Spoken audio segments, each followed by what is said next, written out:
kenalin aku Gray. Di sini aku mau kasih beberapa pendapat atau statement aku mengenai kasus yang viral kurang lebih 2 tahun yang lalu.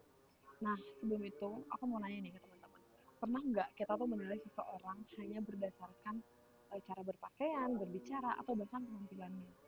Seperti kasus beberapa tahun yang lalu, ya kalau teman-teman ingat itu ada kasus Ivan Gunawan yang menjadi sorotan setelah KPI menegur sebuah program televisi yang dianggap menampilkan laki-laki dengan perilaku perempuan atau berpenampilan feminim.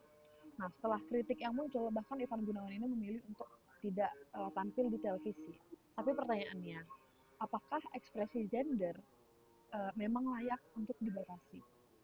Nah, menurut UNESCO dalam International Technical Guidance on Sexuality Education, orientasi seksual adalah ketertarikan emosional atau romantis seseorang kepada orang lain. Sedangkan identitas dan ekspresi gender adalah bagaimana seseorang memahami serta mengekspresikan dirinya. Artinya, cara berpakaian, gaya bicara, atau bahkan penampilan itu tidak otomatis menunjukkan orientasi seksualnya. Sayangnya, di masyarakat yang selama ini kita anut, banyak yang menganggap laki-laki itu harus tampil maskulin dan perempuan harus tampil feminim. Ketika ada seseorang yang tidak sesuai dengan pola pikir atau dengan stigma itu, maka cibiran, bahkan diskriminasi itu akan datang.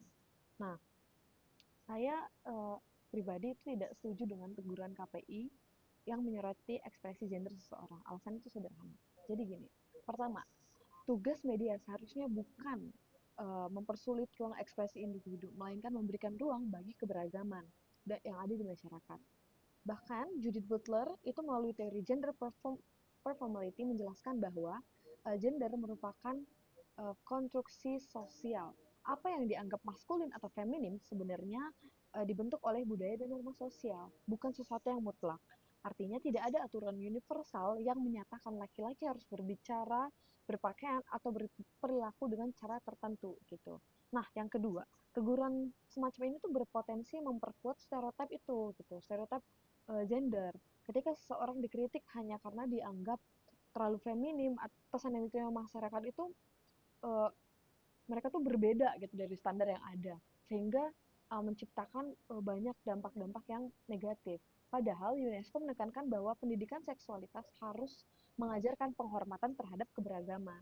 Tiga, kasus ini menunjukkan bagaimana media masih sering mencampur adukan ekspresi gender dengan orientasi seksual. Nah, hal ini tuh menggiring opini masyarakat ke arah yang tidak semestinya.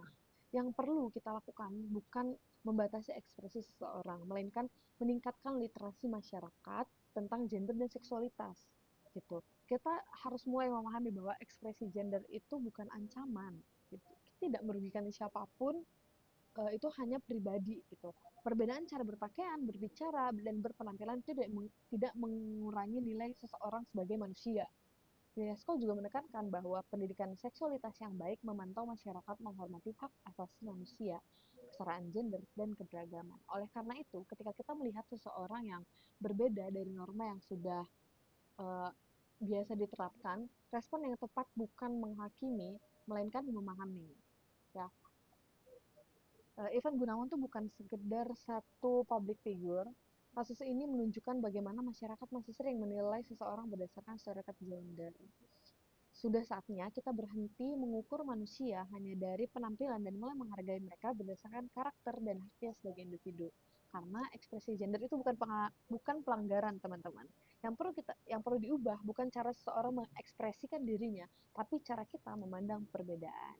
Ekspresi gender bukan pelanggaran dan hormati keberagaman. Aku Grey, aku pamit undur diri.